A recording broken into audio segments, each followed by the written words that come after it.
Hi, today we're going to talk about hydraulics, some of the basic concepts, and mainly focus on static pressure. Now, this is in the first chapter of your book, pages 3 through 6, so you want to make sure you read that, and if you want to, follow along while we go through this presentation.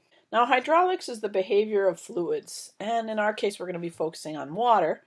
It's the behavior at rest, which is static pressure, and at motion. We're mainly concerned about water movement through pipes. Both pipes that have multiple outlets like sprinkler laterals or drip lines, and then things like main lines and submains that don't have those multiple outlets. Now you may be wondering, why do we need to worry about hydraulics? Well, a basic understanding of hydraulics when it comes to irrigation is really what, if you will, separates the men from the boys. You know, lots of people can glue pipe. I know lots of people put in irrigation systems that don't know hydraulics. And everything can work out okay when you have a small lot and it's flat. But what I find oftentimes what happens is when there's a larger lot, higher GPMs, different terrain, then things don't work out so well. And people wonder why. Why is there dry spots? Or why isn't there that much water coming out at the far end? And that's because things weren't designed based on hydraulics. Okay, so if you want to have an efficient irrigation system, understanding hydraulics and designing it accordingly is what is the key to an efficient irrigation system. And what that has to do with is our main goal, or one of our main goals, is to make sure that, say, sprinkler A at the beginning of the system works the same or close to the same, puts out the same amount of water as sprinkler Z at the end of the line. And that usually we try to stay within 10%, and that's one of our goals. And unfortunately, what happens is if you have variations, efficiency decreases. Now, an efficient system is a money-saving system, and it saves water, which we know is a precious resource, and water costs money. And in Maui County, most homeowners anyway are going to be connected to the Maui County system. And those water fees out in your yard are connected to sewer fees as well. So water costs money. And the other thing is what will happen is if it's not efficient and you have dry spots or the end of the line isn't putting out as much water, you'll water more. You always water to the lowest output to give the plants enough water. And so one part of the area will be watered too much. So you want to have your whole system putting out just about the same amount of water, all the sprinklers or all the drip emitters, so that you're watering equally and you don't have to overwater to take care of those underwatered areas. So that's how you save money. Another thing is properly sized pipe, and pipe that's overstressed hydraulically will tend to break over time, and then there's nothing worse than digging up a system and fixing it. So by sizing the pipe properly, you can use the smallest size pipe that's appropriate and have pipe that's going to hold up in the long run. And then you say, well, gee, I'm not going to be designing any systems after this class. Well, that may be true, but most of the time, if you work in landscape or agriculture, you have to fix irrigation. And by understanding hydraulics, you'll repair it correctly. Oftentimes what I see happen is people don't understand why a certain size pipe is important, or the sprinkler nozzle has to be the same as the one that was on it.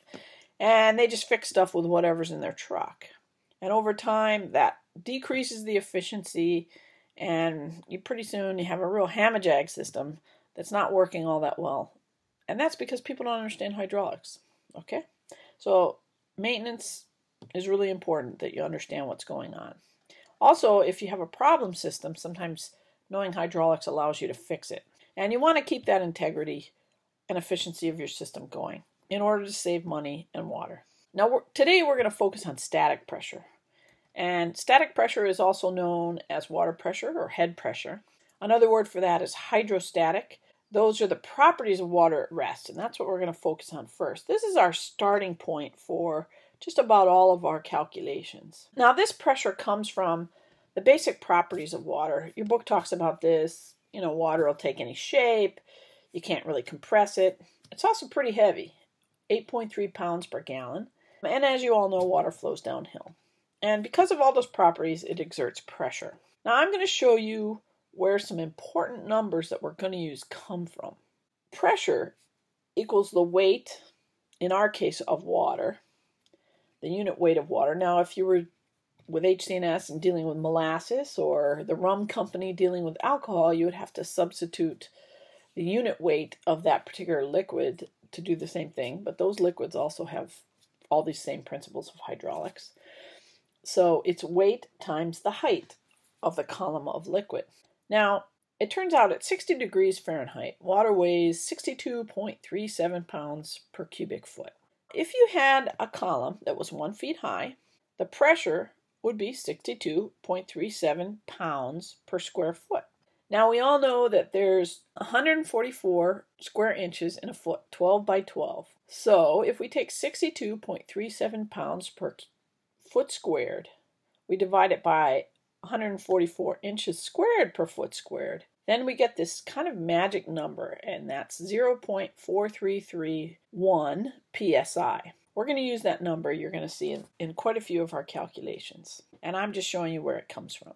Now, there's another way to look at it, and I'll show you another of the same formula written a different way, if that helps you think about it. Pressure equals weight divided by area. And turns out water in a cubic, a 1 by 1 by 1 container of water, it would weigh 0.036 pounds. And then if we had a column that was 1 foot high, we would have 12 cubic inches. If you multiply that out, you again get that magic number of 0.433 pounds per square inch, or psi. One of the important things to remember is that the more height you have of your water, the more depth, or the higher up a mountainside, the more pressure it exerts. As your book points out, if you double the height, you double the pressure.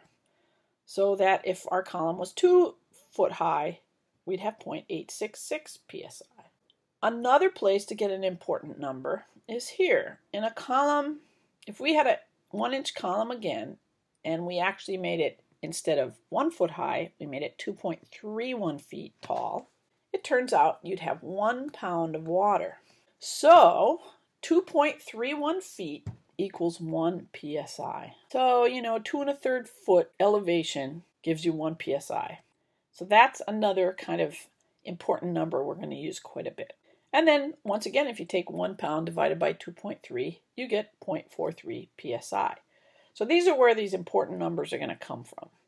That 1 foot of head equals 0.43 psi. So this is where our conversion factors come from. And this is what you really need to know, and we're going to use a lot. We're going to practice this in class, so that if you have feet and you want to find out how many psi that's equivalent to, you multiply by 0.433. And if you have psi and you need to convert that to feet, head, then you take the number of psi and you multiply it by 2.31.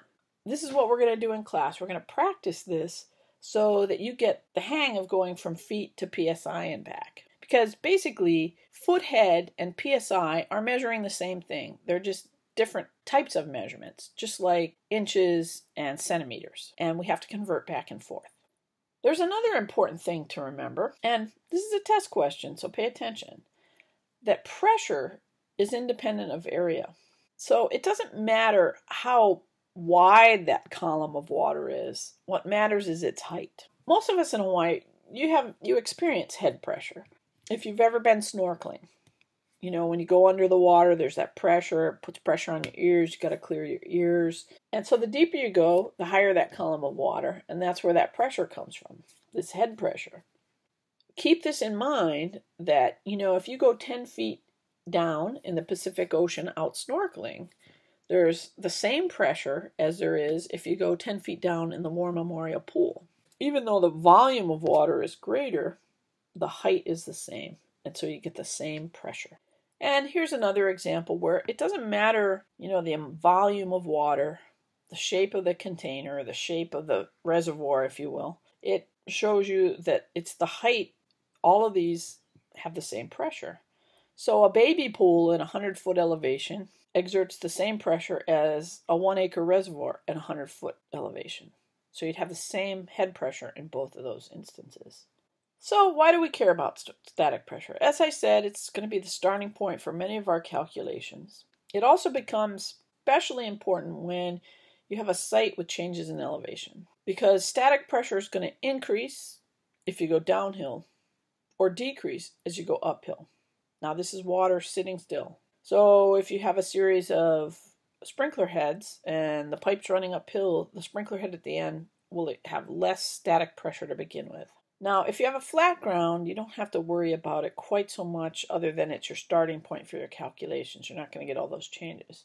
But sometimes you have a lot. Like, for instance, my lot drops from 620 feet elevation to about 540. So I get a change in elevation 80 feet in pressure. And because I'm going downhill from where my water meter is, it actually goes up. So if we take 80 feet times 0.433, that's a change of 34.6 psi, and that makes a big difference. So that a head at the top of my lot is going to experience way less pressure. Say, if we started at 80 psi, the one at the bottom of my lot is going to equal about 114 psi. That's a big difference. And the same would be true if my water meter was at the bottom. I would lose 34 psi at the top compared to the bottom. So if you have steep lots, it makes a big difference, and you have to take that into account. Now you might ask, where does pressure come from? Well, mainly it comes from elevation. That's the favorite place to get it. And so for us in Hawaii, a lot of our water systems that gather rainwater, the ditches, they're using elevation to deliver water where it needs to go and to have pressure. Okay, so elevation.